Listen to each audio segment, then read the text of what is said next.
Your attention, please. Attention, please. Attention, please. And now the moment we've been waiting for is here.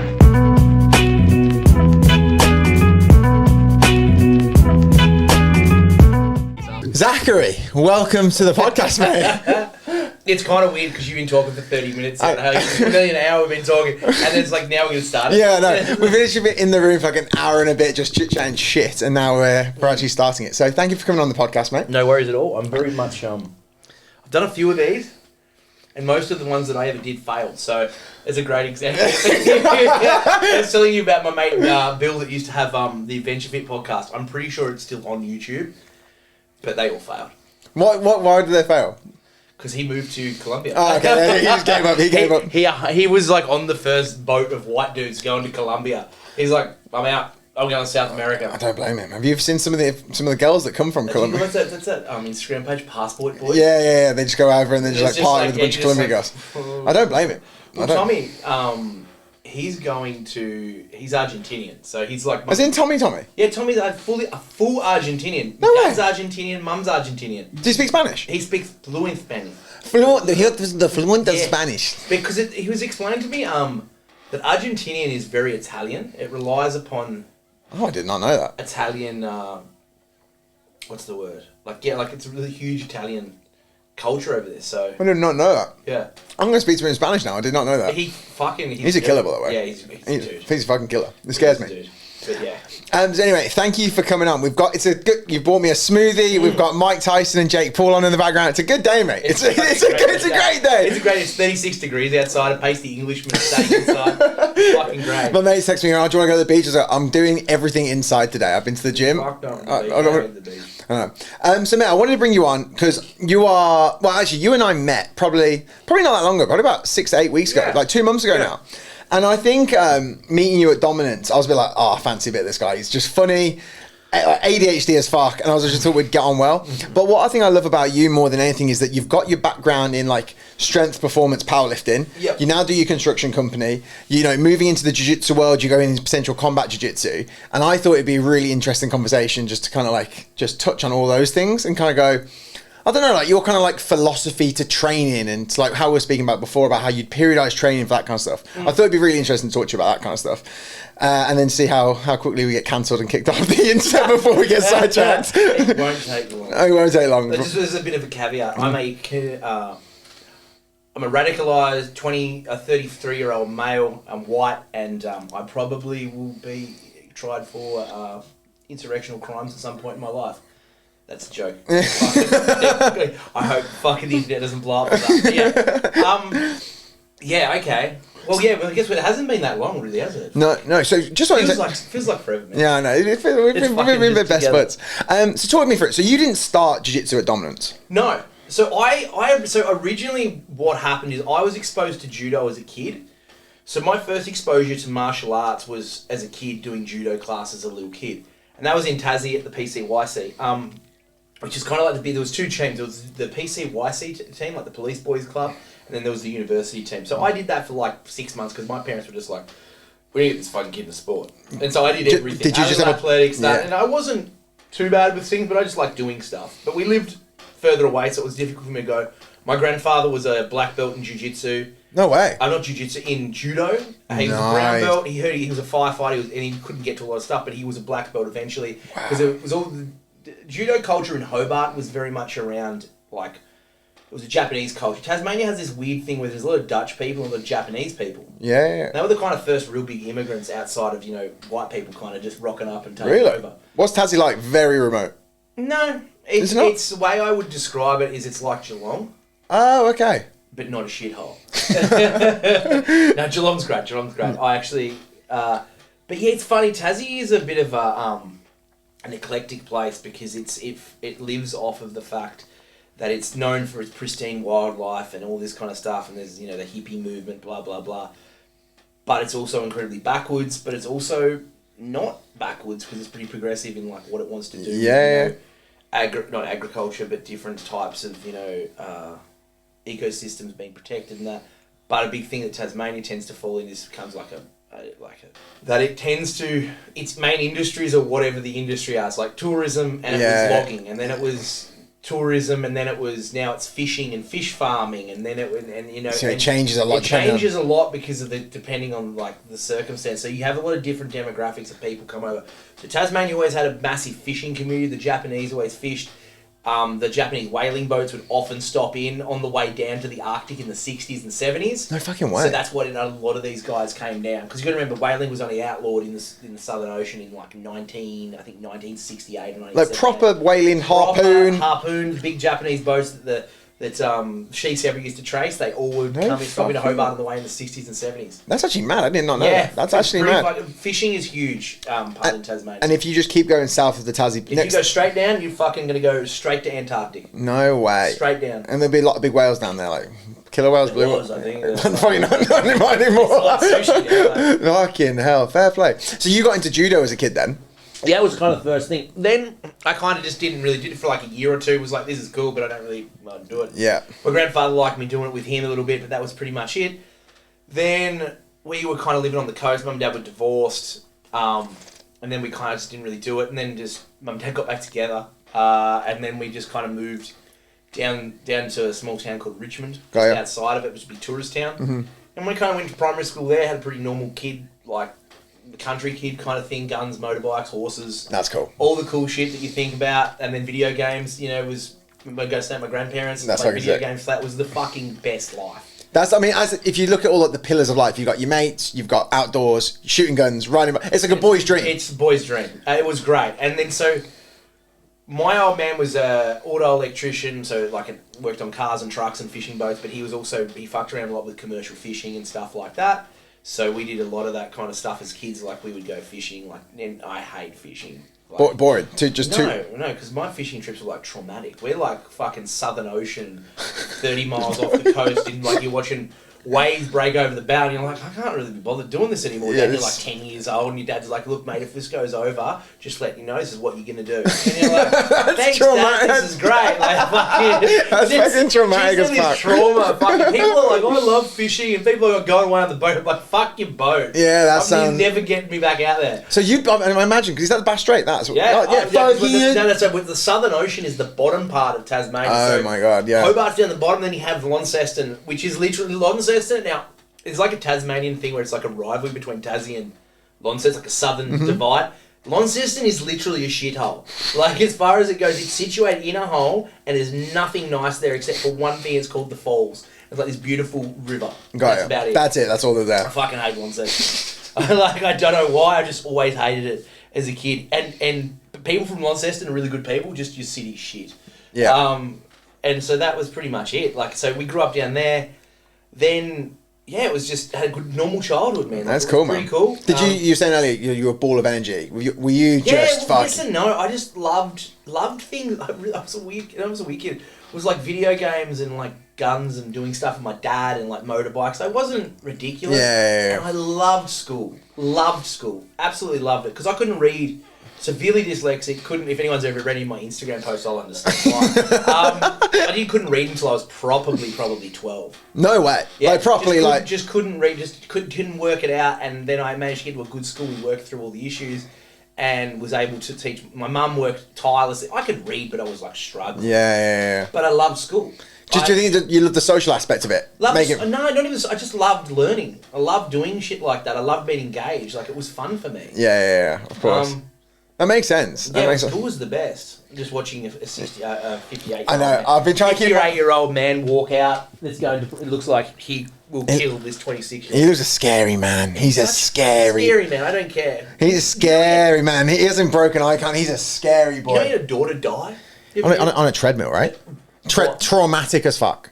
Could you imagine that? He comes home, he's late, like I think she was 2 or 3, just jammed underneath the treadmill. Is that how it happened? That she just got caught in... I think so. I don't know the difference. Or did she bang her head or something, maybe? Fucking whatever way it was, it's you can't watch a child die. I thought he was completely bankrupt. Is that not a thing?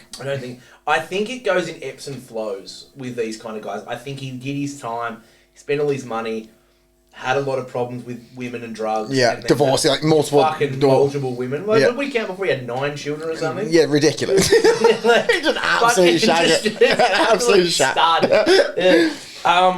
Anyway, so like, this guy's had problems his whole life, but he owns marijuana dispensary clinics. So like I know he owns like 5 or 6 of them. Like I think he actually runs a pretty successful businesses. And he's got his podcast, and he's got sells weed, and he does all the things, and he'll get paid for it. He'll be making money. He would be. I think even like if he does like I think he used to do the talks with Tyson where he'd go and do like an on-stage talk. He'd get paid so much money for them. Like it's like a night with Tyson, and essentially he'll like answer questions on stage and stuff. I don't want to talk about that anymore. I haven't listened to podcasts for long enough. They've obviously heard Tyson on podcasts. He's genuinely like has obviously some major problems, but he's just good. He has some like really like anecdotal wise experiences. Yeah. And you're like, yeah, I get that, man. Like that makes so much sense. I wonder if it's one of those things is that he's achieved the pinnacle of the hedonistic highway in terms of he's shagged every most beautiful woman in the world, driven every fast car, he's made hundreds of millions of dollars. Not many people in life ever. He's also the scariest man on the planet, a fighter. Like, he's achieved that kind of pinnacle of like alpha male, you'd say. And it's at what cost though, too? What's the trade-off to be that man? I think you lose your mind in the process. I think you have to trade. So he says, I got to trade with the devil. Yeah. And I'm like, I think like not that like whether you believe in religion or not, but there has to be a trade between like this darkness and this light. And he's gone, I just have to give that away. Yeah. And so you get this guy that's like, you love him, but you're like, well, fuck man, you've got some problems. Well, I think it was also after his fight career, he just went down like just smoking weed and really chill. So when you'd see him on podcasts, he's like laughy and jokey because I think he wants to be as far away from. He doesn't like. I don't think he likes that. Because I don't know if you remember on Rogan, he talked about it and he's like, I love it when I say like Rogan, like fucking we're on the same spirit, on like fucking podcast. On Rogan, Joe, like, you know how everyone like drops him, like Patrick Ben David would be like, on Rogan, I'm like fucking 2 bums in a fucking studio who like dance with like 100 fucking followers. Yeah, we're there though. You get a fucking one day when it's like 150,000 followers, it'll actually be funny. Yeah. It is funny though. How many millennials have started podcasts? That's true. Like during COVID, like everyone. I was like, I'm start podcasts. No one wants you fucking in your podcast. No one cares. No, listen, my mates were like that to me. Like, why are you starting a podcast? I'm like, nobody wants to hear it, Bennett. I'm like, I don't know, it'll be fun. We'll try it. I think I think there's certain people that can work for, certain people that can't work for. I think 80% of the population does not work for. I always just think as well is that every person I've had on after we finished, they're like, "Fuck me, that was fun." Yeah, it's just fucking fun, and that's all it's got to be. I know. So that's all I care about. It's like I want it to have fun. I want to have some good conversation. But you're right. Like, I bet so many people would drop Rogan's name in, like they're on first name terms. Yeah. I just, you know Rogan, like acting like you know him. Yeah, bro, you've called him podcast 3 times. You're not fucking Rogan. But yeah, like anyway. So you were saying basically you had your grew up in Tassie, yeah, and then I was sport as a kid. Yeah. Okay, so. Then I didn't really do much. I just did like little athletics and shit like that. But then mainly I really got into athletics in about year 7. So I was at high school, loved athletics, was doing all the throwing, was like competing in sprints. So I was about 13, was making like, with no real athletic like coaching, just like, you always have that high school teacher that kind of teaches everyone how to run. Yeah. That was basically what we had.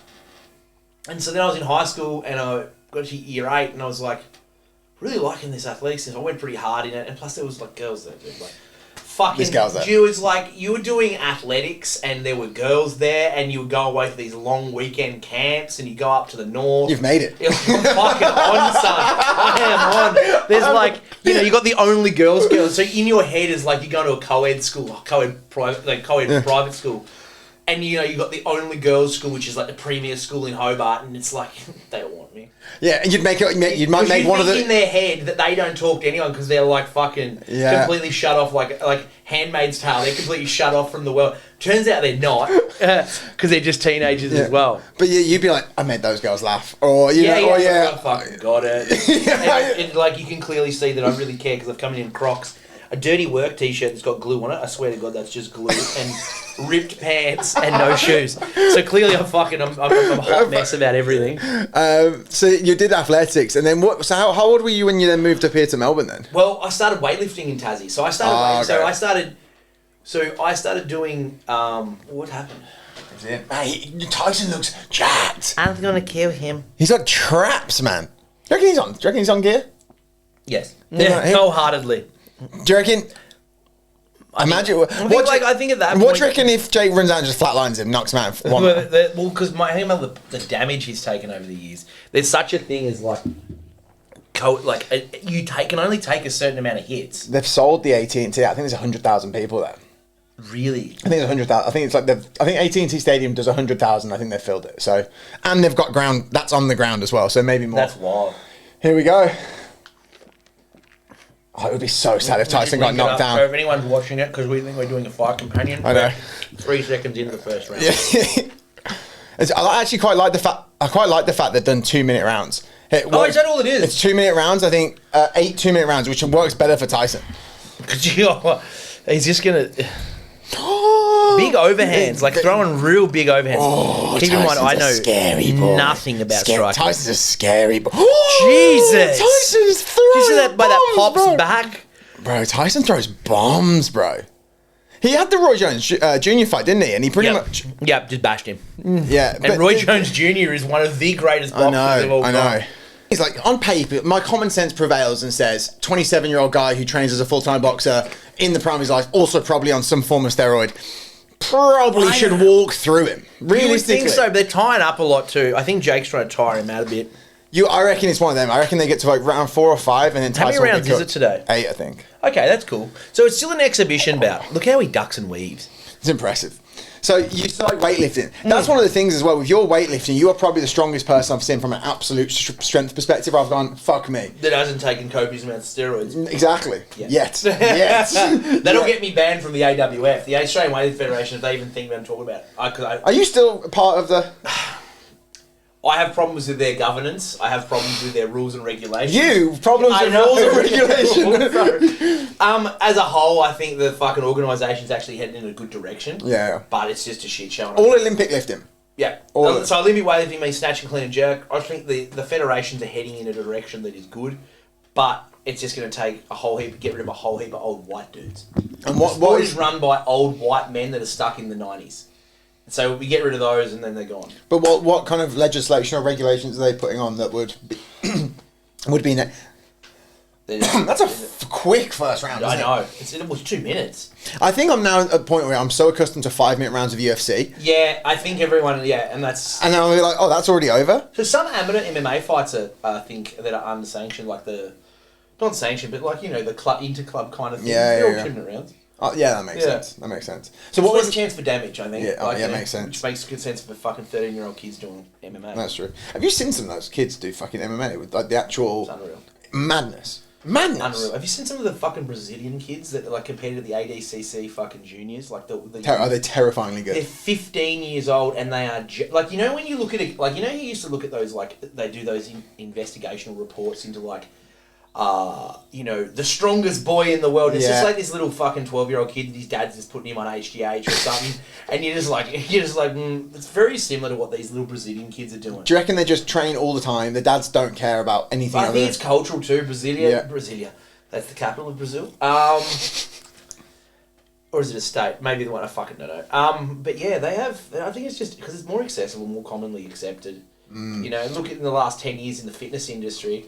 How steroids have gone from like a bit of a to like that's now. You've got guys and girls on Instagram that are in Australia and in Melbourne and just telling you the dosages to take. No way, that's mad. It's wild. That's wildness. I've never been involved in that world of steroids. No, I didn't get into it until I finished weightlifting. So back to your original question with weightlifting, what was the So I started that when I was 14. I came to Melbourne and then I did that. I won junior nationals, blah blah blah. State championships, junior nationals. And did you just run through it? Pretty much ran through it. I ran through it up until I was about 18 when I got to the World Juniors. I went twice to the World Juniors and then fucking bombed at one of them. So it's when you miss all your lifts and then went to another. And I was set to kind of run through it all, but then kind of became the mental problem.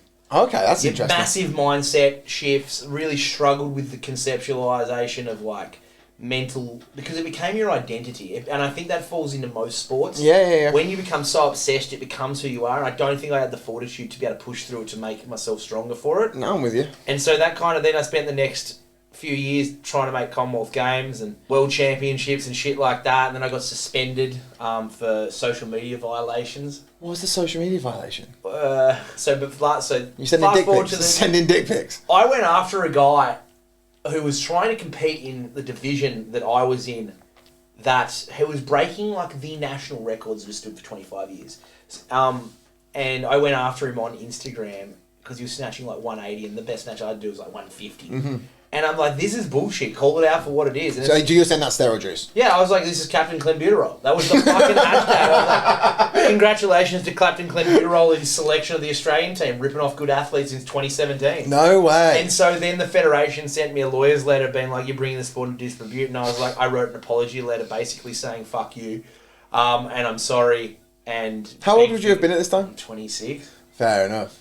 And then pretty much just like from I did weightlifting from when I was 15 to realistically up until COVID. I competed a little bit after COVID. I did the last year's nationals where I got mixed up with capabilities versus fucking physical preparedness as a 32-year-old weightlifter. It was like one of them where you went, oh, these... Tore my quad, tore my labrum, fucking... In one pulling in the warm-up area. And off. And to get a total for the team to get it further, I kind of did a hero lift, but fuck, man, it hurt so much. So on my Instagram, if anyone wants to see it, because my kid is like sitting in front of my little boy Freddie, and he's like sitting there watching me, and it hurt so fucking much. I've never had that much pain in my life. What happened? So you went into... Was it just pulling off the ground, just my quad on the outside, the lateral part of my quad went ping, and then my VMO kept cramping, and then my fucking hip was fucked. I'd done no work for it. Like, no, I trained. Yeah, but not to the level you needed to. I didn't do the weights I needed to do before I trained. Fast. And then, yeah, so that was pretty much it. So that was my exposure. Then I came to Melbourne, trained Commonwealth Games, Commonwealth Games trials, Olympic trials, did all that kind of shit because like a high level for a long time. I was never quite good enough to make the Olympics. Just couldn't get that ceiling that I knew that there was more to always be done. Yeah. But I just couldn't break through that mental thing. What kind of numbers are you pulling for those lifts? Best competition lifts was 189, clean and jerk, and a 148 snatch. But my best in training was like 50, 55 snatch, and then best clean and jerk of like 190. Not massive. I always felt like that's not massive. That is yeah. I always felt like I could do more. I always felt like I could do more, but I just didn't. I just mentally I couldn't put it down. Next year. And then yeah, fucking bruh, unsanctioned shit, Jack. Come out and break the world record. So like just that was the end of it. And then 2017, I started jiu-jitsu. So my partner at the time, fucking she's still my partner, isn't she? You haven't escaped my baby mama. At that point, she just got her blue belt, so how it all ties in with dominance, because I guess that's kind of how we met, ties in. So her coach or professor, her coach was Dave's original business partner in the original dominance. Yep. And then they separated, and Tina's coach he's absolutely fucking insane. He was like 6'4" Croatian guy, had competed at ADCC back in the mid 2000s with Dave. No way. And they just went. They went on like they were animals like back in the day. You know, Marcelo, like you can watch Dave roll with Marcelo Gracie. Garcia. Sorry, that's different. And so they just ran through those kind of things together back in the day. Did they start dominance together, did you say? They did. There was three of them. I understand there was 3 Daves that were all involved in dominance, and they all went separate, and then little Dave, as he's more commonly known, just fucking, this is mine now, boys. Yeah. Oh, he just took over the whole thing. as he does. He's a killer. He's a fucking smart businessman. Anyway, and then so she'd been doing it on and off. So she came from a background of Kyroshin karate, so full contact karate, Muay Thai, and Jiu-Jitsu. So she'd been doing that, and I was like, fucking jiu-jitsu shit's so gay. Like, it's fucking gay. She's like, I want to try this thing on you. I'm like, fuck off, just stand up. Yeah. And that was always my thing. Yeah, of course. Fucking jiu-jitsu doesn't work. Fucking, bro, just weightlifting. Anyway, so then I went and watched her grading. I'm like, that's kind of cool. I want to see what this is about. And I was like, oh, I kind of like judo. I'm like, yeah, that makes sense. Anyway, and then I went and her friend and my friend at the time, Robbie Singh, he got his black belt under Big Dave. And we then... he had a little club that he was running, and I think he was a child psychologist, so he worked with like kids from troubled homes and that. So he just ran it overnight, and he was obsessed with it. I love that. That's such a nice thing to do. Yeah, and this dude, jiu-jitsu changed his life. This guy was 185 kilos when he started. Well, he said he's 100. Robbie's known to exaggerate a little bit, but he was a big fucking boy. Oh, like really? he would have been 160, 170. So like 185 at that point, what does it matter? But not muscle. No, just a huge fat dude. No way. And he lost all the weight because of jiu-jitsu. I love that. And learned how to eat properly and did it all. Acai bowls, all the fucking Kool-Aid that jiu-jitsu brings to the world. This man changed his life. He said the Kool-Aid, he literally did. And so then I started with him just doing PTs once a week. And I did that from 2016 to 2022. Just PTs once a week. PTs being literally training in the gym? I'd go and train with him. because how it works, and for people that don't understand, like, obviously in jiu-jitsu there's a lineage, you know, we have Helia, we have, you know, the Japanese came to, I'll bastardize this shockingly, but people will get the general gist of it. It's like, you know, they came from Japan and judo and blah, blah, blah. They brought it to the Gracie family, and then there's like the Gracies, and then there's the splinter families of cousins, like, that break off from all that.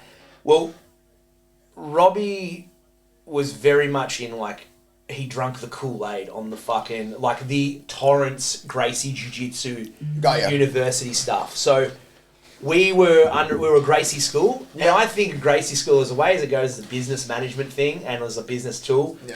Unbelievable business. Because it's a franchise, right? Yeah, essentially that's what it is.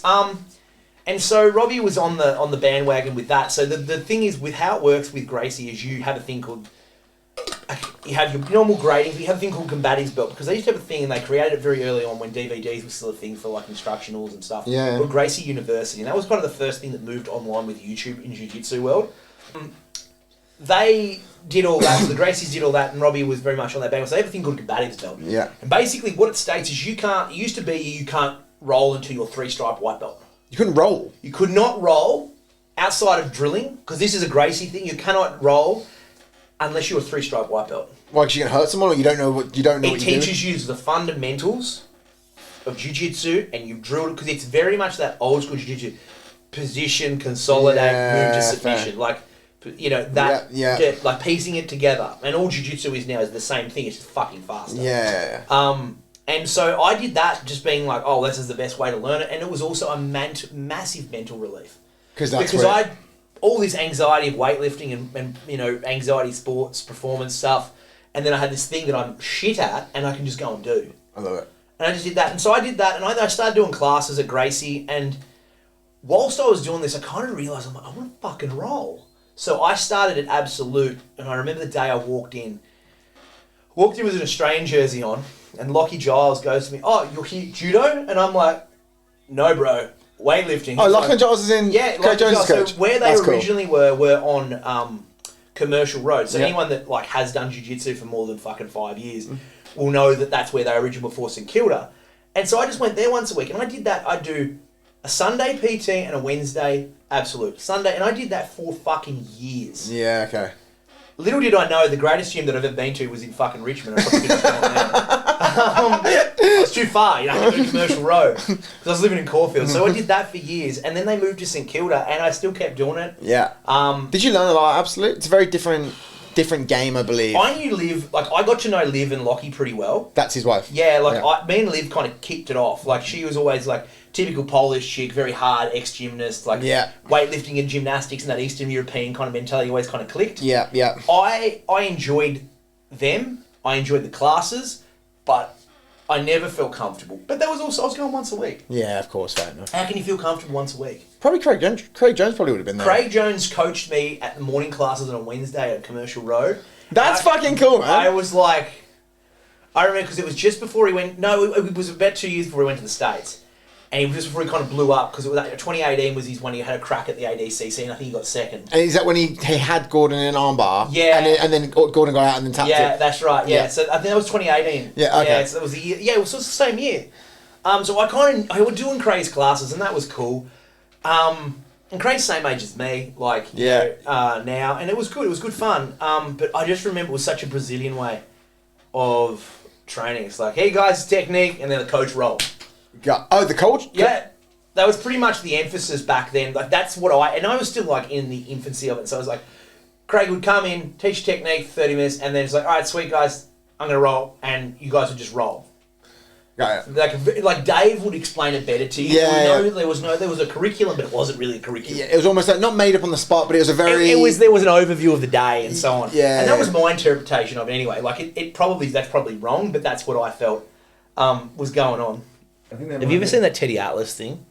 Oh, you're a fireman. All right, we never one more round. You ready for the fire's coming? You feel the fire? And he's like, it's the fucking. I fucking shared it years ago. He's like, what? We're firemen. Yes, coach. Oh, you're fireman. You're gonna run into the building. He's like, goes off his fucking head, and you just get all G'd up. Did you ever see the newest? Oh, it was ages. The newest Rocky, the most recent ever Rocky with Stallone. Yeah. And he was like, he literally this. This is literally this. It was supposed to be next week. My hands broke. Back out. I fucking Rocky 5. Rocky 5. That was the fucking best. He's working in the restaurant and he gets called up out on the TV and he's like, "Fuck it, I'll do it." Yeah, it's so fucking good. So you were saying then, so you're at Absolute. Yeah, so I was at Absolute and I was mucking around with that and and then I did a few comps. I did so I basically up to the 2018 Commonwealth Games, which is where I probably trained my hardest. It was 10 sessions of Olympic weightlifting a week, which very much Olympic weightlifting is methodology based, anecdotal experience with little science. Is it really? Oh, I thought fucking bro science to the max. Oh, I thought it would have been very biomechanics. It is in certain levels, but when you've got a coach who come from the 70s and they're like, we'll just do it. It's like, how hard can you train? Oh, it's like one of them. How hard can you fucking go? And how long can you do this before you break? And that was pretty much it. Is that you run basically your body into a wall until basically you break down? Because the problem is they're coming from the 70s when they're on stuff and they're just like, we'll push these youngsters to what we used to do. And it doesn't work and you've not got it doesn't work when you fucking not on 100 mils of Androva. So like you grew up with shit like that and like you just had this work ethic and you just worked. That was probably the hardest I ever worked, ever. Really? And I was coaching. So you're 26 at the time then? Yeah, 27. I was 27 then. And I was coaching full time from pretty much I came to Melbourne, did commercial work for 6 months. I was like, fuck this. I don't want to work for the union. Yeah. I started coaching. I coached at Schwartz's CrossFit Melbourne for 7.5 years, which was great. And I used to do Ben Schwartz, who still owns it to this day, who's pretty big, an old school kind of... He's a purple belt as well under he started jiu-jitsu back in the day. He's a purple belt under Peter DeBean. Do you think there's a weird thing that happens with jiu-jitsu where it's like a small world, I find. Like, bear in mind, we're at Dominance. Yeah. Adele takes the Thursday night. She's a world champion. Yeah. Our coach is Dave. He's been to the World Cup of jiu-jitsu. He's been You got coached by Craig Jones, who's the second best person in the world to ever do it, and he's a killer. Yeah. I don't know. It seems like a small... Lachlan Giles. Yeah. Who's also ADCC. He's also one of the greatest grapplers of all time in this country, if not the world, because he's created the meta. Yeah. And all these, or whatever it's fucking called. That thing. Sub-meta, sub-meta. But if you know Lockie and his tism... Has he got the tism? Has he got the tism? No, he hasn't got the tism. He's just jiu-jitsu guy. That's tism. He's got the tism. He's just so technical. He's just a genius. Yeah, the guy's a fucking genius. Danaher level tism. No, not even close. Lockie's fucking much more fun than that. Lockie's a cool guy. Lockie's a really cool... His wife's a really cool chick as well. But they're just... Just on a side note of Lockie and Liv... Liv is probably the hardest training woman I've ever met in my entire life. Dude, she's a fucking animal. Is she jiu-jitsu as well? Yeah. Oh, dude, she's black belt. She countless times she's made ADCC. She's that good. Oh, she's that good. Okay. That good at a lightweight. The weight like Adele's class. Yeah. Okay. She would. I think back in the day, we're talking 6 years ago before she had kids. Adele would. How old are they? They're early 40s? Nah, Adele. Yeah, well, Liv's fucking 40 now. Yeah, and how old? Lockie's 38, 37. Okay, they're old as fuck. I'm 34. Old as fuck. They're older. Yeah, they've got kids now, and that changes their perception on everything. Of course. Perception of everything. But yeah, but it is weird. It's a weird concept that we can just have access to all these people or even experience them. Also, I was involved in jiu-jitsu at its infancy, not its infancy, but it's at the grassroots. When it just went from this and then exploded. Yeah. And I was just happened to be there doing my one session a week and it just exploded. I think as a sport over the last 10, it's just gone nuclear. But it was also changed as a sport though. Yeah, it's different so now. It's gone to grappling. We grapple now. We don't just do Well, that's a good point as well. I think if you're just a jiu-jitsu guy, when you're going to get double legged and taken down and you're going to get stuck on the bottom of a wrestler. I remember my first ever experience with an American wrestler. How'd that go? I was at Absolute and this fucking jacked Marine dude. And I was frothing on him because he was a Marine. I was like, oh, it's a fucking Marine. And I was like, oh, he's like, and I had kind of figured out wrestling a little bit because I was always into wrestling. Olympic wrestling, I'd watch it. I fucking loved it. So I kind of knew a couple of things, but I knew nothing. And this dude... jacked as well. Jacked and just went after me. Because you would have been strong. You would have been strong, athletic boy. Strong, and I was like, I can fucking outpace this boy. Yeah, because you're thinking, I'm a fucking Olympic weightlifter. I'm an athlete. I'm a fucking Australian representative, boy. What am I going to do? Turns out weightlifting does not help you. at all. It makes you slightly more athletic and explosive, but if you don't know where to point that power, you've got no idea what you're doing. So just quick double leg takedown. Yeah, 100%. I hope with these little shorts. We've both got little shorts. It's okay. It's slightly homoerotic. I like I quite like it. It's really also the chairs are really as close Dave as well. would say, that's pretty gay. That's going to get us cancelled. Yeah. That's right. There's some blue-haired woman just in the comments right now going, fucking that fat person. You know, if they cancel me, I mean, it's a good time to cancel me. I've got 42 subscribers on YouTube. Yes. It's a good time to get cancelled. I can rebuild it. Look, maybe when it takes off, they'll go back and look through it like they did Rogan's old Yeah, with the N-word. Fuck, that was funny. I know, I was watching that going... Yeah, I was watching that and then even Joey Diaz was a bit like... Joey Diaz says some fucking crazy stuff and even Joey Diaz was like, ooh. Yeah, it was wild. I know. Fucking that's what was that podcast they used to do? The Church of How's It Going or whatever it is. Yeah. That was a fucking such a. He stopped doing it, didn't he? I don't know. I think he just got busy. I think a lot of those guys, because you kind of like, it's really funny because I used to enjoy the old Fight Companions. Yeah. You know, with like that, like your Brendan Sharp, and that, like 2016, 2015, they were good things. And now it's like Brendan Sharp and Brian Callen are just over in the corner. It's kind of like they're B-grade podcasters. Yeah. But they're still present. And you're just like, oh, shut the fuck up, guys. We've got 45 seconds. And is this the final? It's final round, yeah. I wonder who gets it. I think probably Jake might get it because he looks pretty bit more active.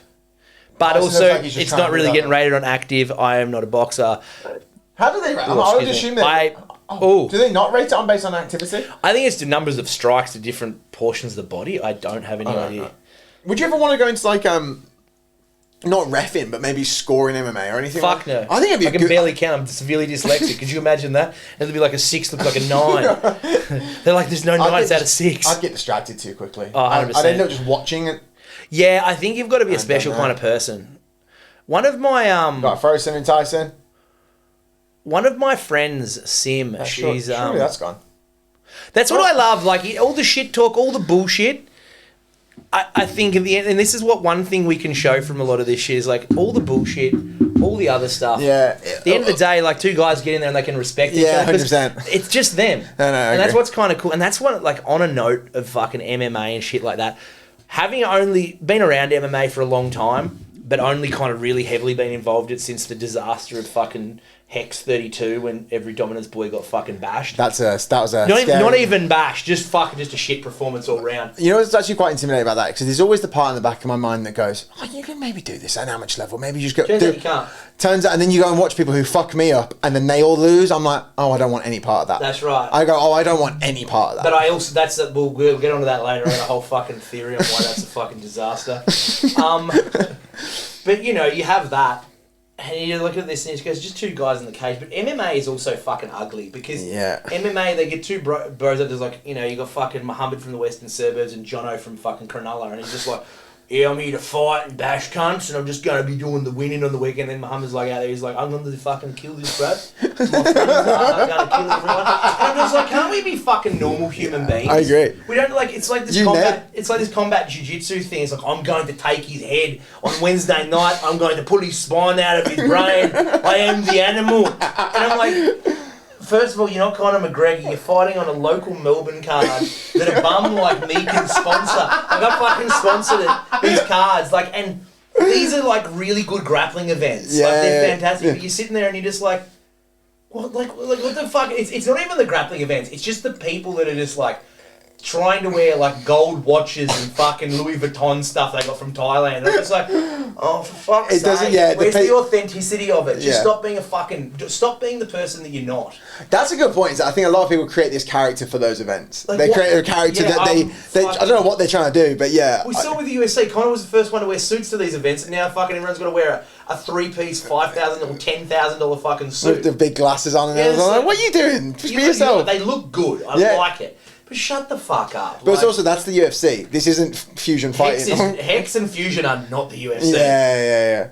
So what's because James, is it James? John? I think... Is he in Demolition tonight? So Demolition, I think this is my understanding, because I'm still in my infancy of learning this.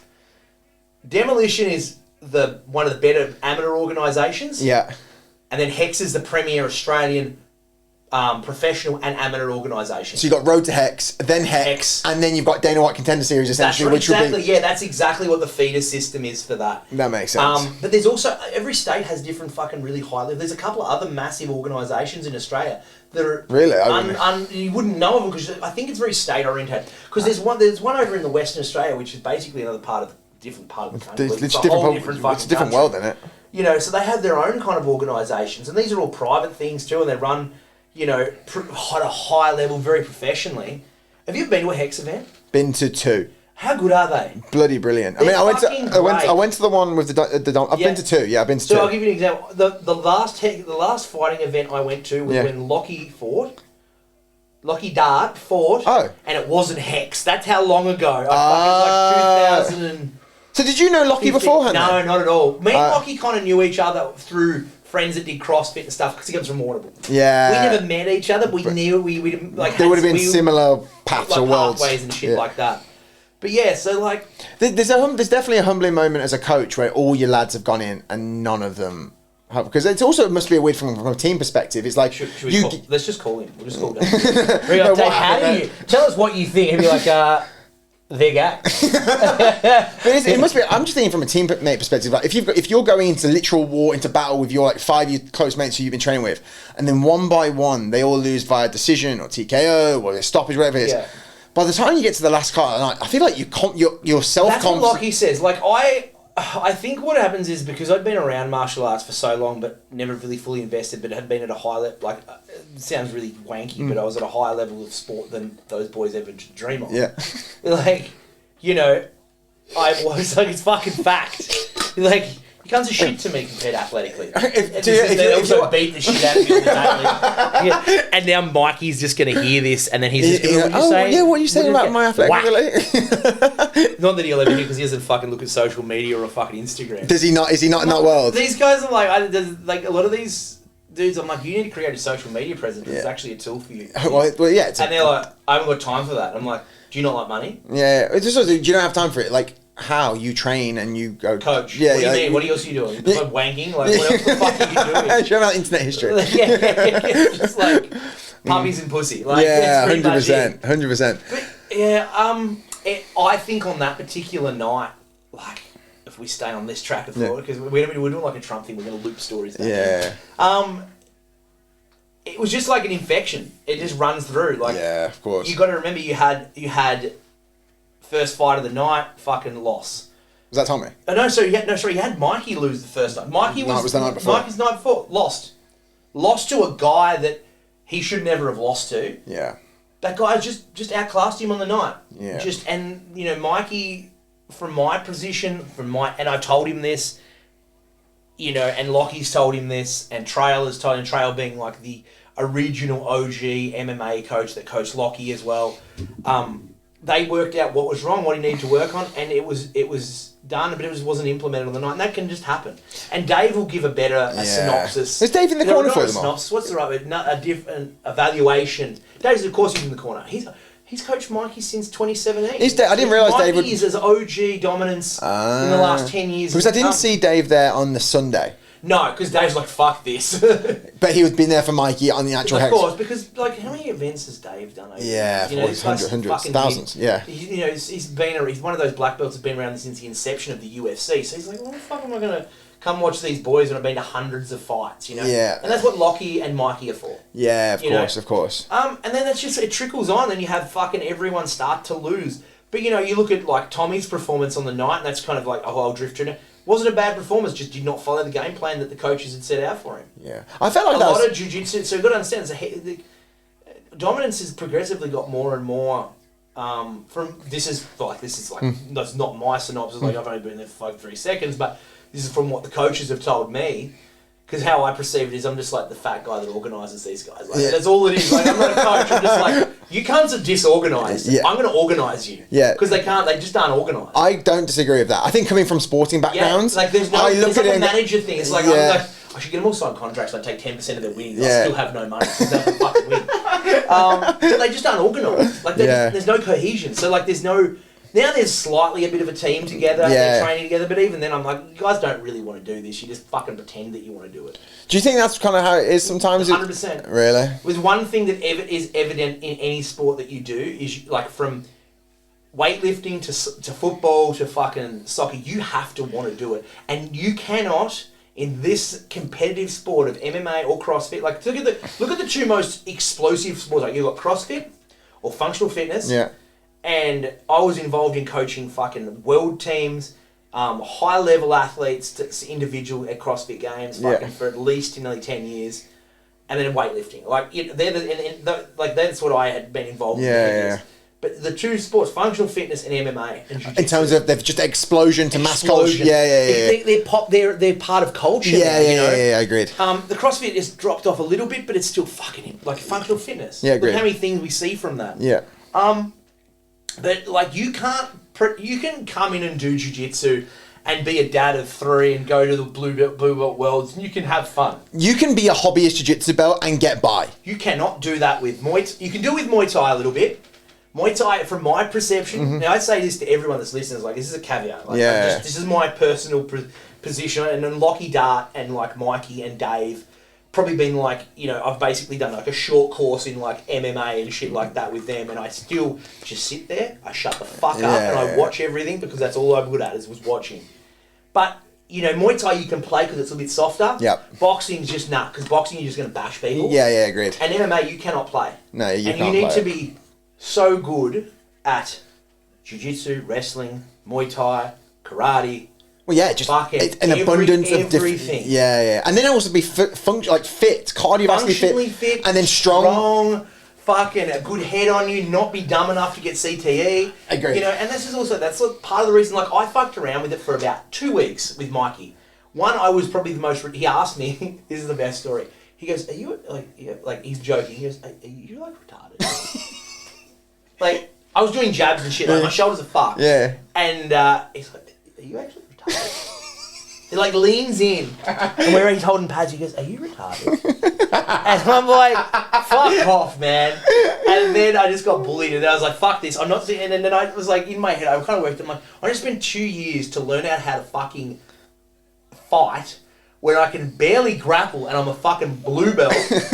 And I'm like... I've come from a school where it's like, we're just going to go through the flowing motions of it. And I've just gone, because if I didn't do like the absolute shit, I'd have no idea how high the intensity it is. Yeah, of course. I've gone there and I've just got bashed by fucking Elliot, who's a 70 kilo 19-year-old with staff on his hand. And I just need to throw him around for 5 minutes and he waits for me to gas out. And I'm like, fuck this. He really fucked me yesterday. You know that, I don't know if you've ever had this when you train, but like, I had a moment yesterday where I've got back in the car. There's no music in the car. I get back home, put my shot. It is just press clean. It's just Creed. Yeah. I literally sat in the shower. I sat down in the shower. I sat down in the shower, and for 5 minutes yesterday, Elliot, 19-year-old, 70 kilos, fucking 8 months ago, I'd do whatever I wanted to him. And this is my point. Yeah. This is my point. Steroids. Yeah. Take steroids, fuck that kid, yeah. And just be like, grab hold of him and go, fuck you, I don't know how to deal with it. But yesterday... I have 2 goals. Yeah. I have 2 goals. And my 2 goals are to be skinny, so I can see my dick again. And the second one is I want to be able to grab hold of someone's wrist and they go, fuck, what have I done? That's what I want to do. That's just that little pressure, That's and also, like, Elliot's training 3 times a day. Yesterday, it was one of those moments yesterday where he had You're also getting him at the best possible time because the little cunt's worked it out. He comes in, does his cleaning, does his little training, goes and fucking sits on the couch, does his lunchtime class, goes after the lunchtime class. Yeah. After it as hard as he can. Then he comes to his 5 o'clock class. 6 o'clock class, he's a little bit slower, a little bit, just a little bit like kind of just flow rolling. Yeah. 7 o'clock class comes around, he's just a little bit flow. The little fuck is only repping things in those other 2 classes. That midday class is what he's doing his nuts. Yeah. Do you know what it's like? The midday classes are, like, you go to a nighttime class. Yeah. What are we doing here? Yeah, like, I agree. The actual overall run through the whole class. Yeah. The lunchtime class is killers. Like actual like the comp class yesterday was fucked. It was fucking good intensity. It was fucked. But anyway, Elliot yesterday. I had to have a nose. I was doing a job before I came here today, and I was like, when you messaged me, I was asleep. I had like aircon on and headphones, and I'm just like unconscious. I left there yesterday. This is fucking hilarious. On this comp class, I left there yesterday, and I was like, right, gonna go look at this job, see a client, fucking check in on another job we finished 3 months ago. Just check in, make sure, you want to do a bit more work for her. I want to get some more work out of her. She's a really cool chick. I'm going to do it. And I get there, and I'm like, I'm fucked. And I am fucking, I've eaten my steak and had my carbohydrates. I'm like, fuck. And I'm like, I need a massage. So I just went to a massage place. I'm sure you did. I did. I'm sure you did. It wasn't, was it a blacked out window place? And it wasn't the Thai, the chick was not Thai, she was Chinese. No, it was actually a legitimate, Thai massage place. It's actually fucking good. I've kind of got one scattered around Melbourne that are legitimately not going to give you head. Fucking, you want happy? Like, I legitimately go to the proper ones as well, as a caveat. Anyway, and I was like, I just want a dead tissue, traditional Thai. And this place is good, and I've had this girl before. And she just fucking bends you and contorts you and does a really good job. Where's that? I need a bit of that. Oh, fucking dude, there's not a lot of them around. They're hidden gems. I've been to one, and then she offered me at the end, happy, you want $250 for sake? You're like, fuck's sake, I just wanted a massage. Yeah, but okay then, fine. I didn't realise it was legal here. I moved it, and my old... They're not legal, those things. Are they not? I thought they were. Nah, the massage bars are legal, but they're under the guy. Like, my theory is I walked into one on fucking Malvern Road. And I was like, oh, this looks legitimate. Because I thought I had it down pat, walked in, and the front of hostess is Chinese, and then the girl comes out in like a pretty dress. And I'm like, oh, this is not what I think it is. I'm leaving. Oh, fuck, the camera. Yeah, I left, and it's just like, Yeah, that's mad, though. I left there. It's this comp class, and I fucking got a massage. I laid down on the table, and she starts walking over back, and I was out fucking cold. She woke me up when she's like, you need to roll over. I'm like, I rolled over, and then I was asleep again. Fuck no, she probably did pull me off. I have no idea. Maybe that's why you were asleep. I was fucking dead. It was a tiring class yesterday. It was dead. And then I finished, I then went back to another job, did drop some shit off, and then drove home. And I was like, I'm fucked. Yeah. How did you do with Big Liam yesterday during the rolls? He's a fucking... He's a strong cunt. I like that guy. He's lovely. He's a strong cunt. He's strong, man. But I fucking hate that guy. Yeah. Like, I hate his jiu-jitsu. I hate his submissions. Liam, I will throw down with you. I want a fucking fight and a contract. $1 million in February. No, not February. July next year. Yeah, you need some time on the cycle. I think you need some time on I want fucking 200 mils a test every week for the next 6 weeks. He's one of those people yesterday where he had me pinned to the mat. He had my one arm fully extended. It's trash jiu-jitsu. I don't give a fuck what you say. I got a crucifix, and he just had his whole weight, 110 kilos probably. 110. That boy is not 110 kilos. I am 130 kilos. That man is bigger than me. Do you think he's bigger than you? He's as big. I'm wider because I'm more condensed. Yeah. He is but very... he's also tall. He's like 6'3". 6'4". 6'4", yeah. He's just... He goes, well, he's fucking huge. Yeah. But I hate his jiu-jitsu. I fucking hate that jiu-jitsu. I hate it because it's exactly what neutralises me. Yeah. Because I rely so heavily on, basically like a weightlifter. It's like it needs to be short amounts of power. Like, you know what it was like. Guess what? It's like power double straight to the wall, pick you up. Yeah. That's what I rely on. Yeah, of course. I also hemorrhaged one of Dan's nuts. Fucking grabbed it. I just like, yeah, but I fucking hate that kind. What I like is I like really active jiu-jitsu. Yeah. And I really enjoy thoroughly rolling with little guys. Of course. I don't mind them. Like, I get beaten by them all the time. Yeah. I love the wrestle. And this is a big thing of mine, is because I'm so heavily wrestle focused. Yeah. I forget we're doing jiu-jitsu. Yeah, so then you forget that the submission. I'm like, oh fuck, I'm on my back. I'm on my back. I'm face down. This is not a bad position to be in. I'm like sprawled out. Someone's got my leg, and I'm like, oh, this is good. I'll just get up. Oh fuck, no, they're taking my back. Oh fuck, we're doing jiu-jitsu. Yeah, it's not just wall wrestling. So my style is directed towards catch wrestling. Yeah, okay. And that's because I love wrestling. Yeah. I love it. I love everything about it. Do you do the Tuesday night class? No, because Saeed's wrestling's fucked. It's too hard for me. I did a fucking class and I can't do it. It's not one wrestling class. It's like a week's worth of wrestling condensed into one session. It's fucked. It's hard. Saeed, your wrestling class has ruined my body. The first one I did, I blew my calf out for 6 weeks. I had this real good trainer. I was like, I'm going to do wrestling. I was really pumped for it. Yeah. Fucking bang. And then Saeed's like, you can't go. You'll stay. You must stay on the mat. And I'm like, what do you mean? I can't fucking walk. He's a scary boy. But he's also the sweetest bloke you'll ever meet, and he's a fantastic coach. Oh, amazing! I've the nicest guy. I've done PTs with him, like on a long weekend. He's come in, he's really put in the work. He's he's an asset. The way he coaches and how much he cares about people is fucking no. And then, like, it's like coaching's 50% of caring. If you can do that, you're already ahead of most people, because most people don't give a fuck. They're like, oh, okay, yeah, just do the fucking bent over row, So no, I don't. So what I do with that time is I fill it in with Lockie. Got you. So Lockie's my main coach. Like, Dave's obviously the head coach, but Lockie's my main coach. And I fill in that time with him. Are you purposely doing the stuff with Lockie because you are going down the combat jiu-jitsu route? Yes. See, I kind of look at it like this. And Dave is my coach, and Dave has the say at the end of the day.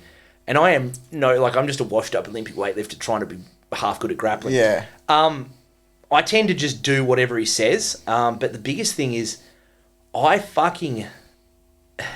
have no time for points jiu-jitsu. Yeah, okay. I think points is gay. But I'm going to have to do it because you have to do comp reps. Like that, if that makes sense. Like of course. Like, you've got Savage Grappling, which I'm also a sponsor of. Are you actually? I'm competing against Savage. Can I be one of your athletes? No. If you win, yes. Angus is my boy. He beat me in the last comp. Fucking fury. He'll be great till his body explodes. Yeah, we had an absolute war for fact 5. The cunt also comes in hungover like 3 times a week. Does he really? Like, he comes in, not 3 times, every second week, I reckon he comes in, he's like, oh, I feel like a big night last night. I drunk so much. I'm going to spew, but I'm going to train. This is like, 20-year-old shit. Yeah, I just made a rubber. And then you got Elliot, who's just sitting there with his anime fucking movies on, watching it, and then being like, oh, yes, I must train now. Oh, I've not cleaned the mats. Yeah. That's not Dominance is a very clean gym, highly professional. Just our cleaning staff, the cleaning staff at the current moment is young Elliot Burns, and he gets berated by the owner every 2 days. But like fucking sponsoring him. I'm just. So do you sponsor? Because also alongside the coaching, you've also done Vertex, which is your building company, so right? Vertex is so so in 2020 we had this thing called the Wuhan flu. Fucking COVID, fact check there. Is that, Do I put my Bobby Kennedy voice on then? Is that what they call COVID-19? That's a Wuhan flu. That's the Wuhan flu, right? That's what Trump called it, so I'm calling it that. The China. Just on a side note, how great is it? Yeah. The world's better. We're back, baby. Yeah, back, baby. It's just like, but he's gonna like liberate the world from because there's gonna be certain caveats on the world. It's like, hey, England, you can't arrest people because they said you mean things about your politicians online. I know. And then it's like, hey, Australia, you can't fucking watch you can't control all of the internet. Yeah. What do you think Australia controls? Do they monitor? No, this is the E-Safety Commission is just a load of shit because Australians are weak as piss with things like this, and they're like, oh, we want someone to do it for us. No, you don't. You want government to stay as far out of your life as possible because at the end of the day, the only people that whinge about these things are people that live in Melbourne in a city, got blue hair and fucking are upset about it and they've got a lot of cats. That's actually funny. So I lived obviously in the US, I've lived in the UK, and there was never anywhere I've ever lived before when I came here and I was like, oh, I actually have to watch my P's and Q's here because I'm going to really offend Do you know someone. like gay? Yeah. Is like, oh, that's fucking gay. Yeah. And my sister-in-law is gay and I have gay friends and they tend to get a little bit offended about it. And I'm sorry about that, but I don't care. That's what it is. So I moved here to Melbourne and that was the first time where I was a bit like, I'd go out on a night out and I've been around football lads from fucking football lads in England from since the age of 5. Like there is no filter in change rooms. None. There's no filter at all. None.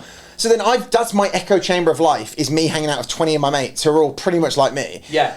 And then I take that energy throughout the world, assuming that everyone is the same. Going to be like that. And then I got here. Walking down the street.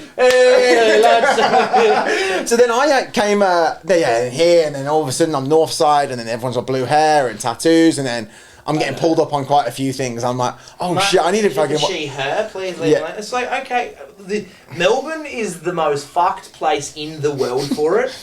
It's also the greatest city that you could hope to have in any country. And also... most of the problems that we encounter in our world are so trivial comparatively to most other problems. Well, I think... I think that's one of the things that I think the blue-collar worker, like the Australian tradesmen or people that work in the outer suburbs and, in construction, there is so many more problems that occur per day on a construction site than occur that in... some of the things that are said relative to... what's said in an office is unbelievable. Okay, well, yeah. It's different. It's a different world. Different perception of it. It's a different perception. I do agree with you though. So there is definitely and each different borough of the city or suburb of the city has got their own little kind of quirks and whatnot. Yeah. North side is very politically correct, which is what it is. But you are right. As a whole thing, Melbourne is a cool city. Very cool. It's cool. You got good travel. And you have this diversity of groups, which is also adds to its its charm. Yeah. You know what's interesting? So since you've been at Dominance, I think Dominance, and I'm sure most MMA and fight gyms are like this, you get a lot of interesting personalities in these places because just the sport, to go into a ring and fight someone, to go roll around with sweaty dudes or sweaty people and just like try and choke each other out, it's quite a socially weird thing to do, right? Is that you're going to go fight someone in a ring or going to go wrestle or do grappling, whatever. Yeah. So I think that just attracts quite interesting people. So as a whole... Autistic. Basically. Yeah, exactly. You've got a foot fetish yesterday. You were trying to sniff my foot. I was not trying to fucking toe hold your foot. Yeah, you were trying to... That's what was happening. Yes. But yeah, man, I don't know. I think just gyms in general, I don't know how we got onto this, but like, I just think gyms in general, like the cultures there are very, very fucking, you get all sorts of weird people. Yeah, and that's true. Like, I find weightlifting, like Olympic weightlifting gyms. What was CrossFit like? Was CrossFit quite... CrossFit's pretty fucking... Was it quite douchey? I imagine you mean quite a few... It's no more douchey than Jiu Jitsu and MMA. Oh, really? Very similar cultures. Really? But the hilarious thing is that, like, it's really funny, and I said this to a friend today, I'm like, Olympic weightlifting needs more violence because then less people would talk shit and not worry about bullshit. Yeah. There's less bullshit in MMA gyms. Well, you know the repercussions. Well, maybe it's just me because of like the great leadership we're exposed to. Yeah. There seems to be less bullshit in those than there are in fucking Olympic weightlifting and CrossFit gyms. Well, you know what I've noticed? There's a lot more incestual relationships in CrossFit gyms. I have seen more marriages ruined from CrossFit than I have anything else. No way, you're from fucking hundreds. Shagging. Well, because you think about it, you get a mum that comes and does her first CrossFit class, right? Think about this. You get two people, mid-40s, come to the class, they're getting their class in, they do their 6 months, they start to feel good about themselves. They see Jono across the room, he's chatting to them, they're having fun. They get 6 months to the end of the year to go to the Christmas party together. She doesn't invite her husband, doesn't invite his wife. They are fucking in the toilets. No way. They're racking up lines and going. I have seen countless times. Just, you're like, hey, I'm a coach, I'm not fucking saying it. You just I'm just like, you see all that kind of shit. Yeah. And you're just like, fuck, man. But you know what I also think as well, like when you're saying about we are exposed to really good leadership at Dominance, like Dave runs a tight ship, everyone is dialed in. Yeah, it's very professional. There's systems, and I think that's a lot of gym owners. There's no systems. Yeah, agreed. But then I think like when no one chats shit because you understand what the repercussions are. Like I'm never gonna speak out of turn to like a brown or a black belt because. We are different people because I talk shit to everyone. Yeah, but also I walk up to the best MMA fighter at the gym and was like, I'm not training with you today, but next week I'm going to fuck you up. But you do that. You do that a jest and just kind of have a jab because they'll kill you. I believe it. No, 100%. Could you imagine what Mikey could do to me if he wanted? He'd kill me. Well, that's actually quite the intimidating thing. There's definitely parts. There's definitely been times as me as a white belt on the mat. I've been on the mat going, I am like a fucking gazelle. You know when you like roll with like an athlete? Yeah. Oh yeah. And it's just like, oh, what am I going to do here? And how does he go against you? Because he pins me, holds my legs. He gets underhooks every time. He actually he tells me what not to do whilst he's doing it. He's like, don't do that. He's like, don't do this, put it here, and then puts it there in position. And he's like, now work from here. And I'm like, I thoroughly enjoy him. He's actually a great coach as well. How old is he? He's just turned 45, and he's got a PhD in maths. Oh, he's got autism. He's autism. He's full black belt jiu-jitsu and maths PhD. And a PhD in autism. Yeah. Wow. Compared to Liam, no. Because Liam is like a genius. Well, Liam's crypto genius. Yeah. Like that. I just chatted to him yesterday about it, and he was talking about regulations. He didn't make eye contact with you once, did he? No, not at all. He's like, I'm tracking the trends in Guatemala. He's like, thanks, dude. But he was talking to a really interesting bloke. But they sponsored CGI and everything. Yeah, they fucking. It's impressive, dude. They're pretty. Where was Vertex? Where was Vertex sponsoring CGI? Yeah, Vertex will not be doing that. Vertex has gone from a company that was completely fucked. In a partnership to a company that's slightly less fucked. There you go. Yeah. Did you start that thing on your own then? No, so what happened was in 2020 I was coaching still, then I couldn't coach. So I was like, fuck, what am I gonna do? I'm a carpenter, I'll start doing some handyman stuff. Yeah. Well, I was like, fuck, I'm doing handyman stuff, this is shit. So I got on High Pages, and High Pages is a great app for getting some work. So I started doing a lot of that stuff. Then I kind of met up with a guy who I thought was a builder, but really wasn't a builder. Did you just mutual friends? I just met him through like the social grapevine of construction, and he was doing a lot of shop fit out stuff, so like cafes, bars. Yeah. So we jumped in with him. I subcontracted him for a bit. whilst in the middle of that, I had an opportunity to build a couple of gyms because gyms were wanting to spend money at the time to revamp because they're all going to open in 12 months. So they're like, right, we've actually got a little pot of cash. We're quiet. Yeah, we're quiet now. Let's renovate. Okay. So I had the opportunity risky to renovate. As well, by the way. Oh, terrible. Very risky. This next point. So I was coaching at one of those gyms. I was renovating their gym, renovating another, and working for this other guy. So I was pretty full on. I had one guy working for me at the time who was also a very good CrossFit athlete, and he built a couple of gyms as well. So he was subcontracting to me, and I kept him pretty busy because I always liked the business side of things. I'm a terrible carpenter. Yeah. Like, I'm fucking terrible. I'm not much of a builder, but what I can do is delegate, and I've got a pretty good eye for detail, and I can figure most shit out. And if I don't know it, I don't pretend I don't know it. And you'll find someone who knows. And I'll find out. I'll get to the boss. Like, I'll say to them, I don't know the answer to this, but I'm going to find out. I can guarantee I have the answer for you in the next hour. Yeah. So that's the way I do it. I had a pretty shit apprenticeship as well. So, like, you haven't never even had the base level of skills. Kind of like my jiu-jitsu. Never had the base level of skills, but it was okay. So I was doing that. And it was a mate of mine who I made friends through Facebook. We talked a lot. He was a pretty cool dude named Jack Martin. And he was a framing carpenter. And I loved framing, which is building the walls and all that. Yeah. And he's like, you want to come do a bit of work with me? I went and did a day for him. I was a little bit slow. And then he's like offered me a role, to just run the crew. And he is incredibly fucking ADHD, but he was the first person to kind of import American tools into Australia. And so he made good money on e-commerce. And American tools way better than Aussie tools? Way better. Really? Way better. Occidental, like even the nail bags and that we wear. Occidental nail bags are made better, like there's heaps of Martinez hammers, which are like custom made fucking titanium hammers that are just more ergonomically efficient, shit like this. Amazing tools. He was the first person, a lot of European stuff too, like little tiny set squares and stuff like that you'd only get if you were renovating the floor of a fucking 18th century church or 7th century church. Yeah. And this chisel that could be used to route out a fucking castle hinge from fucking 1512 or some shit like that. Like it was boutique kind of stuff, and he did really well in that. So he kind of kept running that, and then I was running this fucking crew of guys. I had no idea what I was doing. Completely out of my depth. So they're 4 years ago now? Yeah. And I was like, fuck, I got no idea what I'm doing. So we just kind of worked it out. I mean, we started to make a bit of money, and then we kind of got somewhere, and I soon realised that there's a big difference between turnover and what you actually take home. So I was working like 80 hours a week, 70 hours a week for fucking like $1,000. Okay. And pretty much in this year, I then managed to... How I got the builder's license and the building company was we were working for a company because we worked for one builder consistently, kind of kept us afloat, called Centex Homes. We worked for them. And you were like a subcontractor? Yeah, subcontractors as their carpenters with our crews. And they just threw money at us. We asked for money, they just threw it at us. And they were really good to us. And shout out to Yada fucking Stuyvesant, who's the owner of that, a little Sri Lankan dude. He's the numbers man. He fucking kept us going. He was a good dude, kept the wolves at bay.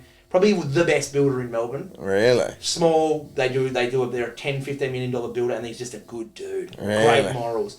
So I lost money on a job, and I refused to not walk on the job and leave it unfinished until... I don't care if it cost me $40,000, I was going to fucking finish it. Basically, you're saying, I'm not going to leave just something like a shambles, because that's going to reflect back. He did the right thing by me. Yeah. The whole way through. So, much to Jack's disgust at that point in time, I just kept going. I don't know, And then I got involved with the guy that I'd known for a few years, Bathia, who is the structural engineer and builder.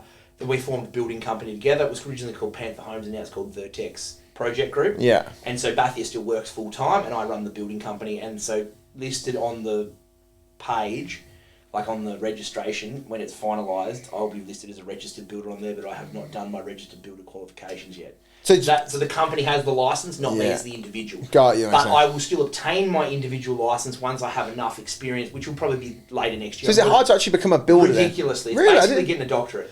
Oh, I didn't actually know. You are a building practitioner.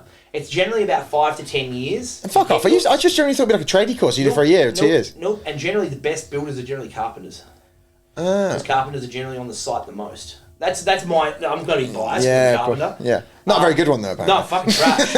I'm good enough now that I can get by things, but... Can you walk in for a job and are you starting to like... Yeah, 100%. I always was able to do that, but I've got particularly good at it now. That's good. My strength is in client relationships, sales, building relationships, and also my ability to pick and choose the projects I want to do. Yeah. So, I'll do a lot of stuff that the other guys won't want to do to make their job easier. For example, I'll dig all the holes underneath the foundation because I know it's going to take the subcontractor too long. But I'll do that because it'll save me money and it's good experience. And then I might do all the other bits and pieces, or I'll finish off a room. I'm so shit at all this stuff. Fucking most people are. I just kind of pick and choose. So yeah, like I spent 4 years, man, fucking like as stressed as a human being could be. Like fucking 2 kids, fucking my my little boy was born during all this, and working 80 hours a week. And and kudos to my friend Jack. I was like in his bridal party, so we're still very close. Yeah. And he was a very good boxer. He was a very good amateur level boxer. So we train together still to this day. Like he teaches me shit all the time. But like he is one of the hardest working people. There is like people say like builders will just say, "Oh, that's my hard worker." You got nothing on this cunt. This cunt will Didn't work. stop. His whole identity to a degree is, I'm going to make $100 million and I'm going to work my guts out. And That's what he wants. That's what he will do. No, he wants to. He will do it. I wholeheartedly believe it. But I'm not cut from the same cloth. Why? What do you think is the drive for him? He's just like success. He wants to be success. He loves it all. He loves like the Peter Thiels of the world. He loves the Elon Musk of the world. That's what he wants to be He wants to have $100 million building this man company. takes steroids. This guy takes gear to be better at life, and he trains every morning still. He wants to take gear just so he has more energy and he feels good, so then he can work more. And he's 27. Oh fuck. 3 properties already at 27 years old. Ah fuck. Dude, he's also got a lot. He's got a lot of other financial stresses with that. Don't think that that's a fucking like win. This dude will outwork anyone else, but he's got a lot of other problems that he's got to deal with as well. So anyway, that's for the last 4 years then. Yeah, so you're that's pretty running. much what I've been doing. Yep. And then, do you think you'd ever want to go back into coaching at all? I'm at this kind of... So it's really weird because I've kind of got construction to the point where I'm lucky enough that we are in a financial position. Like, we haven't got lots of money, but we're in finance. We don't have to worry too much. Yeah.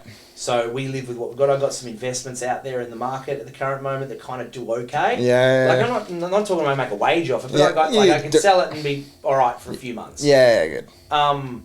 You know, I kind of got construction. Like, would I say that? Do I enjoy what I do? No, but I enjoy the game. I enjoy the game of business. Yeah, that makes sense. 100%. Now, having done a crash course in the worst possible way of doing it. What, through COVID, through that? Through COVID, through lockdowns, through jobs that I fucked up, I basically condensed 20 years into 4. Yeah. That's the best way I condensed, I would say 15 years into 4 years. Yeah, and that's when you were just stressed the fuck. Now I can smell everything, mistake, and I'm still learning at every stage. And but I mean, I know you joke saying that you're 34 now, 33. Yeah.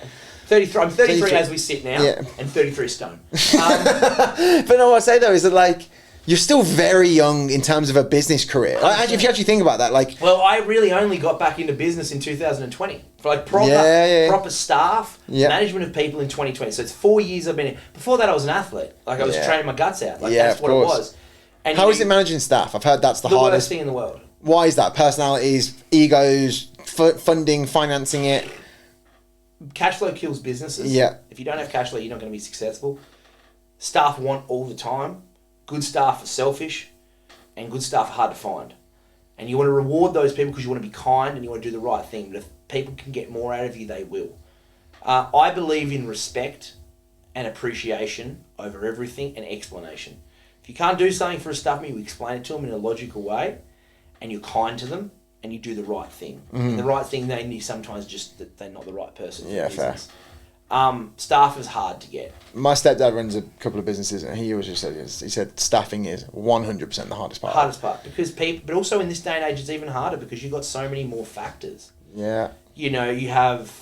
This is an example. 80% of the tax debt in this country is held by small business. Small to medium-sized business. Small medium business being up to like 25 million. Yeah. After 50 million, it becomes a large business. And then that's I think it's actually over 100 million. It's a large business. And at that point, then their tax is different. 90% of construction, 85% of construction companies in 2024 will fail within 3 years inception. Jesus. The highest attrition rate of any fucking, because the people. What happens is a small business could be me and you. We're working together as carpenters. We're going to fit out this house. But it's just too hard to make wages for 2 of us. So we split apart, we form 2 little businesses. You then have kids, I have kids, it's too hard, fuck it, we're just going to become super site supervisor, work for Metricon. And that's the problem with the trade. That's what we're going off before off camera. We're talking about like what the problem with the industry is. That is the problem itself. Okay. And you know, so we have, the industry is not, it's going to get better because it has to. Mm-hmm. But it's pretty fucked. How do you get these building companies that are doing like 20, 30 million and making big margins? Because do they exist or? Big margins are, So there's a difference between margin and percentage profit. Yeah. To a degree, like because you'll whack 30%. The one thing you learn in business is the difference between margin and markup. Markup is not what you think it is, and margin is what you want. Yeah. They generally, those big construction companies are fucking just got the market tied up. They've already... The Metricons, the ABN groups of the world, Henley, stuff like this. They corner the market, they can build cheaper than anyone else. Like, what we do in my business is so we landed a contract for a dual lock house, which is a side-by-side house in Doncaster. Yeah. Doing it next year. That's most of my year sorted out. But we mainly just specialise in renovation extension. We've been going, me and Bathy have been going in this since December last year, not even 12 months. The rest of the time I just feel in a bit, like, my thing is, dude, if I'm not at fucking work, I'm hanging out with my kids, I'm gardening, I'm a fucking jiu-jitsu. Yeah. I don't give a fuck. That's what I'm doing. That's what you want life to be. That's what I want life to be. And people say, oh, you should be doing this, you should be doing that. But I know the 3 days at work, I know the 3 days that I work properly. 2 days I'm going to subcontract to another builder that we've worked with for 4 years. Yeah. For 3 years because I've got to make money. Yeah, of course. That one day, I'm getting more out of my 3 days than I get out of 5. Yeah, okay, fair enough. That's how I work. I grapple the same way. Short sprints, like fucking that's it. Do you think that's a bit of an ADHD trait? Because I'm a little bit like that. 100%. I think in men, ADHD, and this is what I notice a lot in the construction industry, and I think that's why so many people have so many problems in the construction industry, is it's not monitored enough. It's not controlled. There's not systems set up because you're trying to conform into essentially a structure that doesn't really work for most people. Of course. Like, I don't work off the proviso. Like my mate Jack that I had that business with, one of the smartest things he ever said to me. He goes, money is not your. He goes, I can't whip you to get money, you to do more. He goes, your goal is time. Your commodity is time. Yeah. Because if I say you can have 2 days, he goes, if I say we can have 2 days off at the end of this week if we get all this work done, he goes, you'll work fucking harder than anyone else I know. But if I say we're gonna make 20 grand at the end of the week, you'll be like, man, I'll make 10. I don't care. I think I might be a little bit similar to that. I think it's a generational thing. I think our generation, anyone born in the 90s, is just kind of going, fuck this. Can't own a house. I barely pay for my fucking groceries and car. I want time. That's a valid point. Yeah. I want time, and I want to do the shit that I want to do. And if I don't do it, and that's why the social media spotlight is so important at the moment, because it allows you to be a digital nomad. It allows you to go wherever you want. Yeah. And that's why everyone's trying to build it, but that's why it's oversaturated. Of course. As we sit in a podcast. No, but it's a valid point though. But I do completely agree with you. I think even when I was living back in the US, it was exactly that, is that I'd sell my soul for money and I could pay my groceries, a nice car and all that shit, but then I don't do any of the things that I want to do. What makes you happy? Training jiu-jitsu, having a nice coffee. That's right. Hanging thirst trap photos in the mirror for your clients. Come on, you got to be fucking honest. Do they work? Like the bitches. Do ladies message you? Absolutely no ladies. No ladies. Well, you know what's interesting? A lot of gay guys though, 100%. Oh, I had a gay guy asking me $50 for a nude the other day. And you? Yeah, I got $50. How do you think I paid for this room? That's true. Hey, look, you're fucking gonna turn tricks. You gotta do, man. You gotta do it. Like, money's money. I've been saying to my missus, like, she's older than me. I'm like, look, babe, if you know some old dude that wants fucking money, you can just go live with him for 2 years. I don't care. Yeah. But come back with 20 million. Yeah. But it's actually funny, right? So like before you'd probably followed me on any of my social media, right? I never did any videos of training. I never took any pictures of my videos of myself at all ever. It was never. I jumped on there and was just like gay. Yeah. Like, and then a few of my friends were like, Dan, you're a PT, you train all the time. Yeah. Show some of it. I also think that there's two different schools of social media, by the way. There's the 30-year-old social media guys that are like me, that are still actually kind of engaged and enjoy it. Yeah. And then there's you guys that are the little bit younger, that are still in the same millennial group. Yeah. But it's just I'm not fucking doing Instagram. I can't bother with it. Yeah. But it's a fucking tool. I like there's so many positives from social media. I agree. People talk about so many negatives around it, but there really is a lot of positives. I think it's Facebook fun. is fucked. Twitter is good. Yeah. Instagram is good. TikTok is fucked. Yeah. I just think it's fun. I just think it's I use it when we were growing up, TV was a big thing. Yeah. I don't really watch TV anymore. I'm on my phone. It's individual news sources that you can watch so much more information. That's true. That's very true. Back to what we were saying about business, and it's just staffing is hard. Yeah. Taxing is hard. Taxation in this country is fucking ridiculous. That's something I didn't know. My mum said to me now, Australia is the third most expensive country in the world. So I'll give you an example. So a really good way to put this is Saudi Arabia. I think, well, okay, so we're one of the Gulf states, exports a huge amount of natural gas, which is enough for them to be able to tax the natural gas and draw revenue off of it as an export and not have the citizenry pay for... Because they're exporting so much of it. Australia exports 3 times as much. No, how? Well, has Australia got massive natural gas resources? Australia has massive natural gas reserves. More than Saudi? Fuck off. We don't have much. I don't think... Oil, but natural gas. Natural gas, iron ore, gold, uranium, lithium. We got it all, boy. But we are fucking mismanaged at the federal level to get these exportations out into the world correctly through the right sources. And we're sitting here going, oh, let's just tax small business. Let's tax the individual. Victoria is the highest tax. Yeah, I've noticed that. We are taxed more in Victoria than New South Wales and Queensland combined. I've thought about this. Is this because it's a very leftist... I was going to say, is it more because it's a more left-wing No, because liberal... we spent more money during COVID than anywhere else in Because Australia. were they paying wages for people who weren't working? That's right. And we also have the largest bureaucracy base. Despite having a slightly smaller population than New South Wales, we have the largest fundamental, like state government... More than Canberra and Sydney. Well, Canberra's just got federal. Yeah. Sydney's got a lot more police. Yeah. But we can't even do basic things like give the police a fucking pay rise. And Queensland just got 40% more than Victoria. 40%. They make 40% more. 20% more. 20% more. And New South Wales gets 17% more. And why Victoria? Because there's no money. Well, it's interesting. On every police or ambulance I see at the moment, there's writing all over them. That's because they're doing walk-offs, and hence we see naturally when there's no money, there's no job opportunities, you get this wave of crime. Yep. And then the police have to pursue that, and the wave of crime increases. And that Victoria has more home invasions and more break-ins than any other state, every other state combined in Australia. I thought Queensland had a lot. They have a lot of problems in certain suburbs. Like kids stealing cars and breaking in. Because they have very similar laws to us, where if you do an adult crime, you should do an adult time. But there's a lot of problems, and also our system is not set up to cope with changing any rules around laws and legislation. It takes months for it to be enacted. Is it because it's similar to the UK, whereas basically if someone does get arrested doing something, it's a slap on the wrist and you're basically out the same day, and you've then got there's no punishment for the crime. That's so I'm like, right, I'm just going to go back to doing it again anyway. The problem is Australia could head down the British kind of way of doing things, and England's kind of fucked. England's fucked. So bad. I don't want to say it, but it's a failed state. 100%. If you actually look at it, like the NHS crumbling, police crumbling, ambulances crumbling, military's crumbling. It's a failed state. It is a failed state. Everyone's broke. Everyone's skint. The high street, which I always say is a really great indicator of how your economy doing.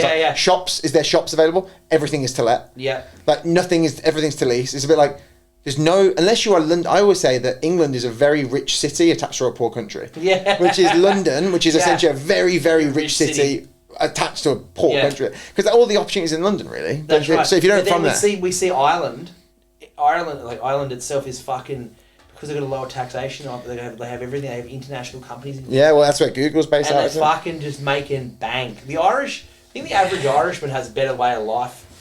Oh fuck! I've got a cramp. Hammer, mate, your quads are so big. Look at the fucking size of that.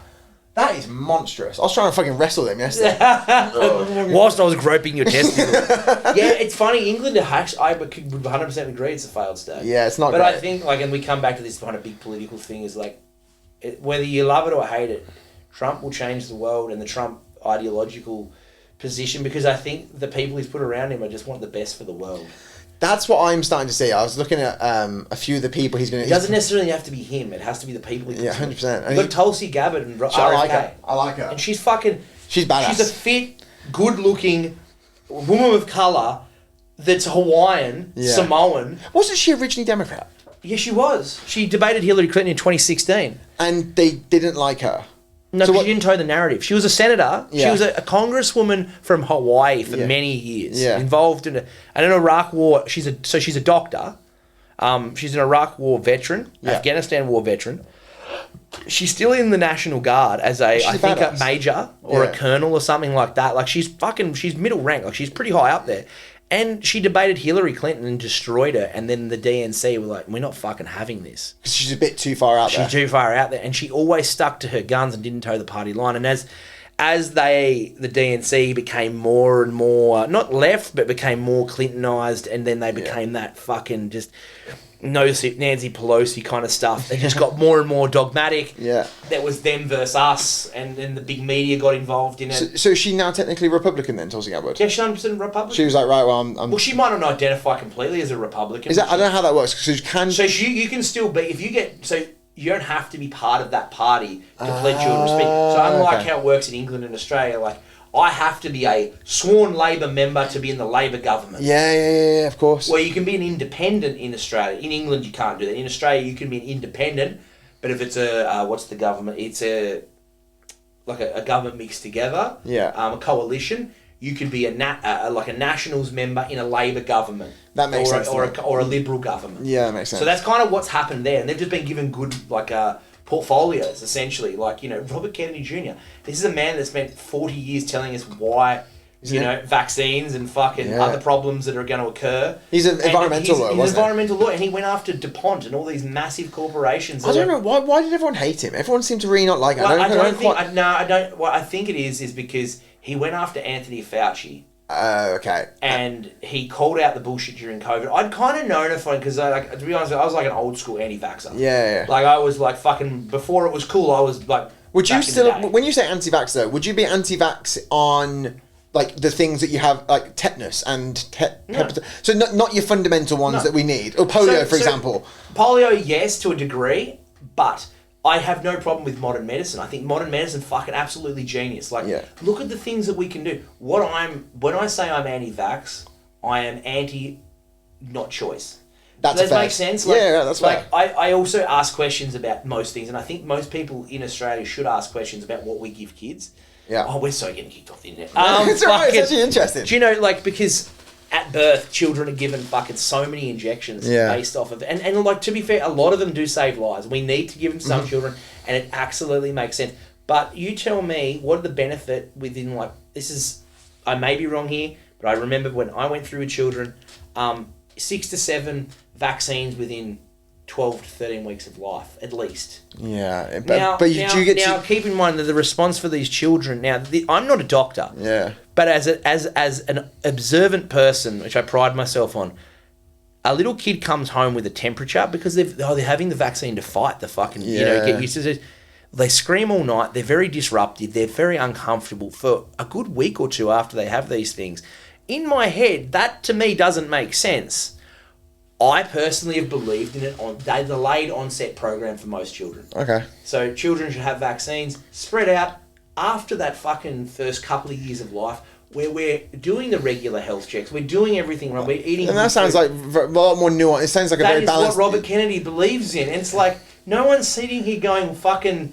I can't be an anti-vax if I want to inject 200 mils of test a week. Like, you fucking... Like, I'm obviously not... I'm not a hippie. Yeah, okay. But you're probably right. The anti-vax movement gets pushed into this... Because it's easier for large media to do that. Because ignorance... Because what does it allow us to do? It allows us to create division. We create division, we can put... Everyone wants to pick a team. It's the same as the pro-Palestinian and the fucking... Israeli thing. It's like, you got to pick a camp. And it's like, what are we doing here? Yeah, you lose all nuance. We all lose all balance in the argument of actually, they're a little bit right, they're a little bit right. And the problem is the pro-Palestinian on that. Did you see the Maya thing? No, what's that? They said, because you know how we... Maya's in the shop. Yeah, you know, we have every year, like for 70 years, we've had this big Maya shop thing, and everyone, all the little kids come out and they watch the fucking unveilings, this beautiful theme every year.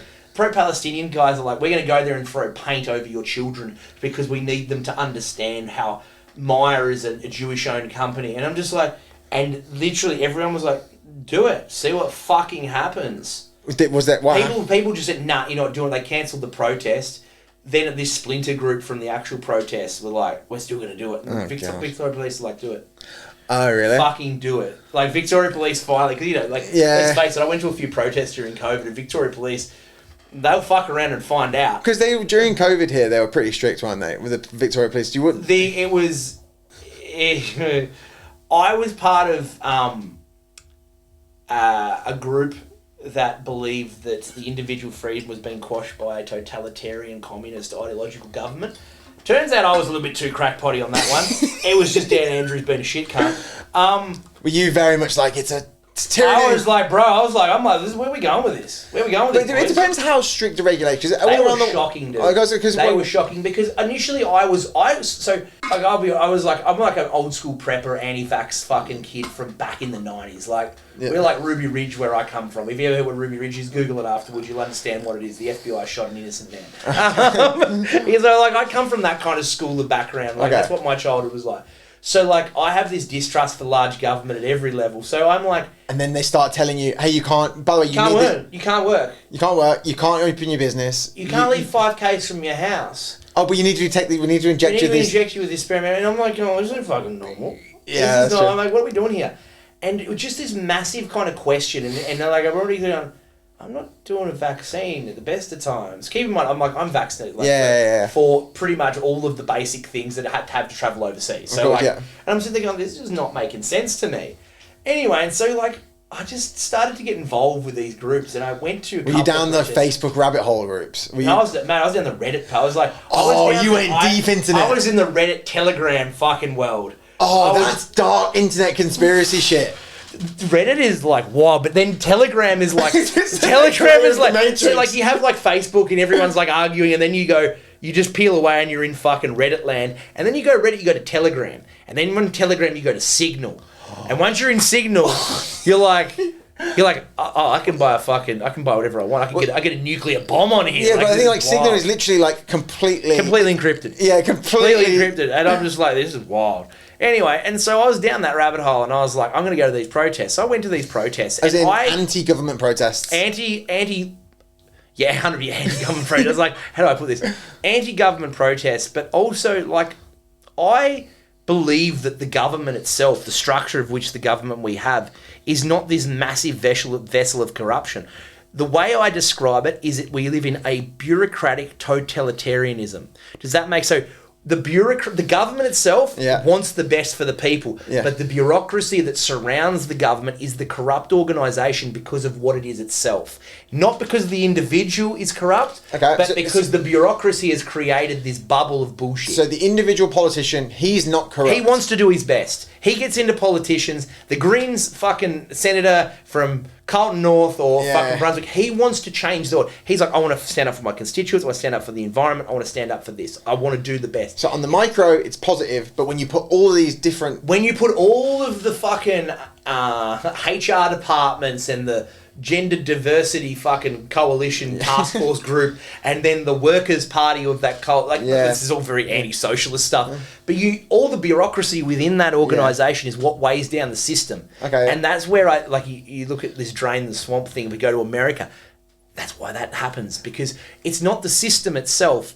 It's not the government institution, because the Westminster system in which we have is a great system, but you can see it from the UK. You have this broken NHS system because of the weight of itself is crushing it. Yeah, I don't disagree with that. I think that's not a bad way of doing it.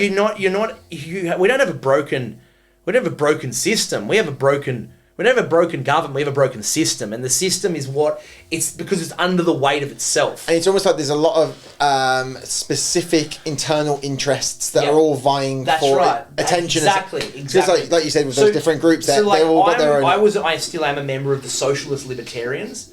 Which is the Liberal Democrats. Now, Socialist Libertarians basically is like different to Libertarianism, because we believe that the government has a responsibility to look after the people. Yeah. Where Libertarians are like, fucking no government, leave me alone. Because you've got to have a social contract with society. I also think as well that you kind of do. I mean, I come from, like you said with the NHS, I come from a UK system where having the NHS is amazing. Because Who doesn't want that? Yeah, exactly. So here you've got Medicare, right? But then we get Medicare as an amazing system, which is slowly getting eroded by every government, whether it's Labor or Liberal, because they can't afford to support it. Yeah. If you said, hey, I've got 5 taxes here, okay? One of them is look after Medicare, look after police, look after, first responders and hospitals. The other one is defence. The other one is investment back into schools and universities. And we can tax you for these things and, roads and shit like that. There's 5 things. We can tax you for those, but you don't have to pay income. You don't have to pay X tax. You don't have to pay this tax. You just have to pay for these taxes. And these are things that can help your society, and then we'll be able to build a slush fund. Like, no one would argue with that. no, but fucking 100%. And especially if those things worked. That's right. That's if those right. things then worked, no one's batting an eyelid at that. Fucking perfect, great. But the problem is we're trying to tax everyone on these fucking random things to make it better. When you probably just get rid of 50% of your fucking cancel members and you'd be fine. So when you were going to the protest, what was it like? I was going to the protest, so I rock up to these protests and I was like, I'm kind of considered, and I try to think that I'm very open-minded and I like to do these, but I was like, these guns are too wild for me. I was were they like extreme? No, they were like, I am 100% a conspiracy theorist. Yeah. These cunts were down, they were past the rat, but they were like... They were in tin hat. They were tin hats, boys and girls, and like a lot of people, say 80% of the people, 70% of the people there were just like, we've fucking had enough. That's fair, yeah. Another 30% though, were wild individuals. And they decided, I remember one protest, they decided to fuck around and find out. So they started throwing full VB cans at Vic Pol. Now, Vic Pol itch for a fight. Victoria Police, like, if you've ever seen, like, I've been involved with, like, the unions and stuff like that, and they've been on pickets, and they send in the riot police. Yeah. There was a picket that people can look up. It's a picket, basically. You stand on the front line, you wait for the union stands together, solidarity, brother. Yeah. We were at a picket for Grocon's site in the city on Lonsdale Street, and they sent the fucking mounted police down the street, 50 of them down the street, shoulder to shoulder, and the union are at the other end of fucking 1,000 of us. Oh my God. To break it up with batons, and they start getting the crowd and start swinging. That's fucking crazy. And so I was at that. That was my experience of like the riot police. That was like the first 2 years I was in Melbourne. Oh my God. It was wild. Anyway, so I go to this thing, and I know how these guys kind of operate. I know what they kind of think. They spend all this time training, and they're just sitting there going, please fuck up so we can bust your head open. Yeah, of course. That's their whole purpose. It's actually the same in America. I saw this at like house parties in the US. The police in the US, there's some really good ones, but there's also one or two ones that are like, please fuck up. Yes, please let us do our job. Yeah, no, it's exactly. Please, like, I have trained my whole life for this. Please let me fucking just... Exactly. And I remember one situation with this thing called a block party, where a big university party, and someone threw probably a beer thingy at a police, and then next thing you know, it was just on. Yeah. Cops, police, people getting around, fucking, it was just madness. Yeah. But probably similar thing in a riot, I imagine, is like these cops are waiting there, going, please, just let us... So we had this thing, and I kind of hung back, because I was like, I have a lot of friends that are police. I've spent a lot of time, with these people in my life, and they're good people. They're general duties police officers, they're detectives and shit like that. I don't want to see my friends get hurt. Of course. But at that point, I'm also like, guys, you got to pick a side here. And you're not picking the right side. And now, 5 years later, we're looking at this going, you didn't pick the right side. And the government's fucked the police. People don't want government in their life. Yeah. People don't want police in their life. People don't want that drama. But I also think as well, people also want that shit when the fucking shit hits the fan and they've got no one else to call. But that's the next part I was going to say, is that it's a weird dichotomy, isn't it? Where you do want people going, we don't want you to enforce rules on us, but when my house is getting broken into, can you come please come and help us? Yeah, and this other fucking ideological thing I have is like the individual citizen should have the right to not defend themselves. Like, I'm not saying, but you want to end up like America. America's a wild fucking place and it's very dangerous. Yeah. And like, that's my perception. Yeah. You live there, you'd probably be able to say that to a degree. I'd say different states. Yeah. I say America is 50 different countries in one. It's true. Yeah. Like Alabama and LA, about as different as you can get. You know what I mean? They're just two different places. So, you have this thing where the individual responsibility, and that can come from simple things, just watch neighbours looking out for each other. Yeah. We hear all the time about all this crime that occurred and no one stopped anyone because we weren't observant.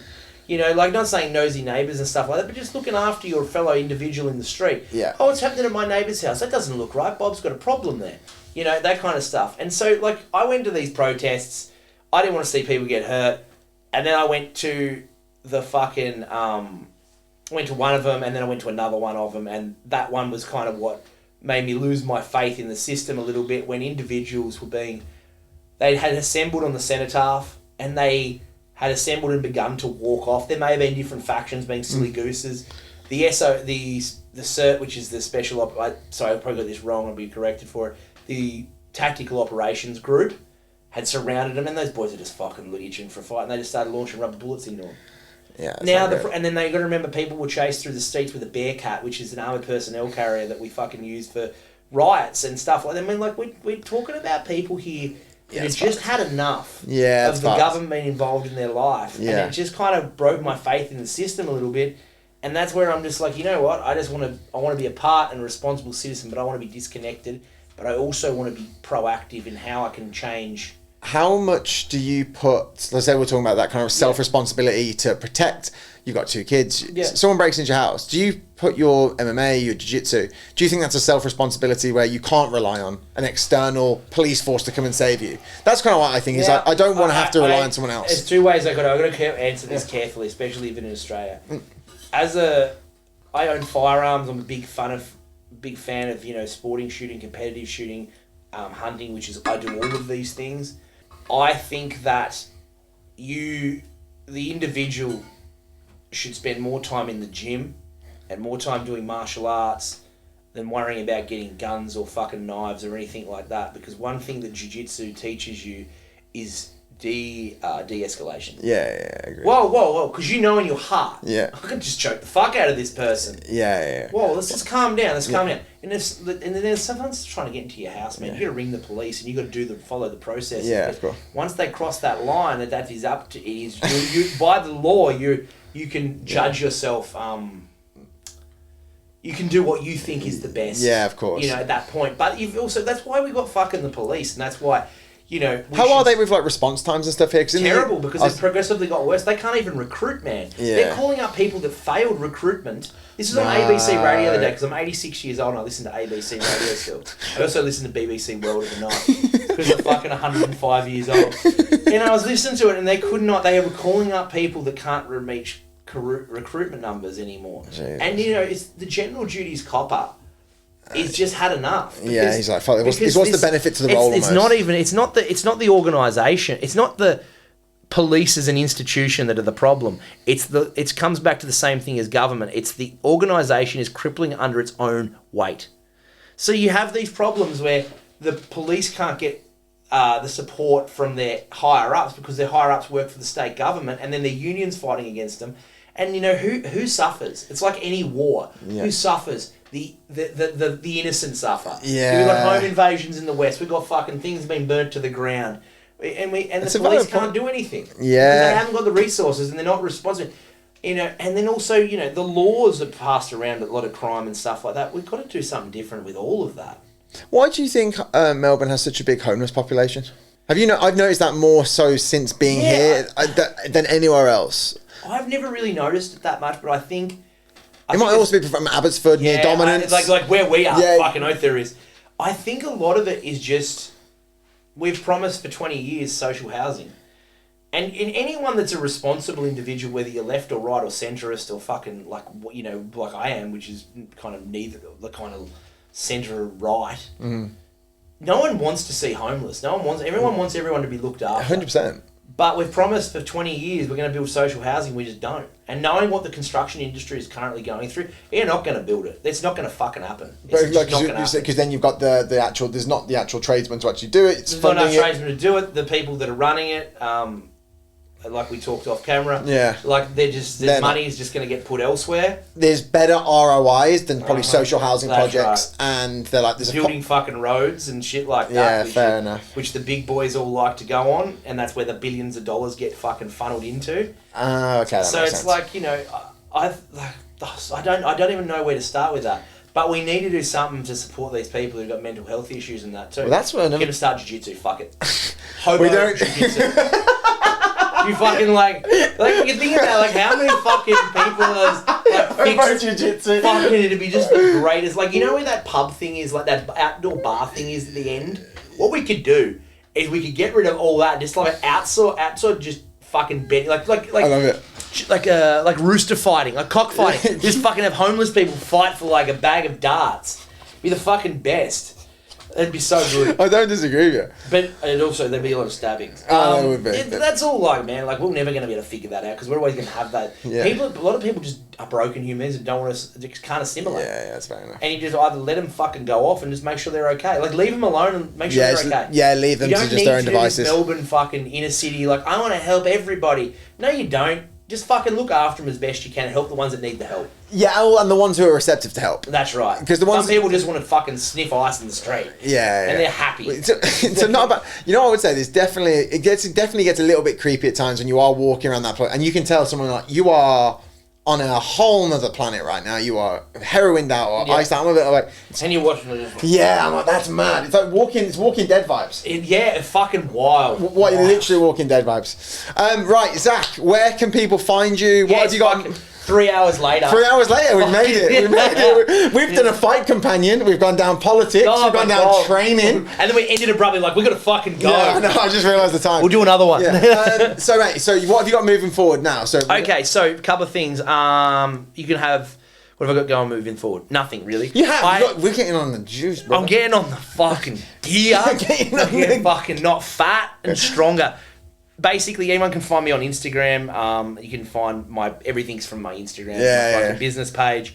If you want anything, I'm not really doing any coaching or anything, but if people want coaching eventually, like, I'm happy to work with athletes, fighters, stuff like that. But generally, that's pretty much it. I have hopefully got if Dave allows it, a combat jiu-jitsu fight coming up next year. I don't know when that'll be, but David will tell me when I'm allowed to do it. Has he basically said, you're not doing it until I give you the green light? His exact words were, "You're too fat and you need to be in shape."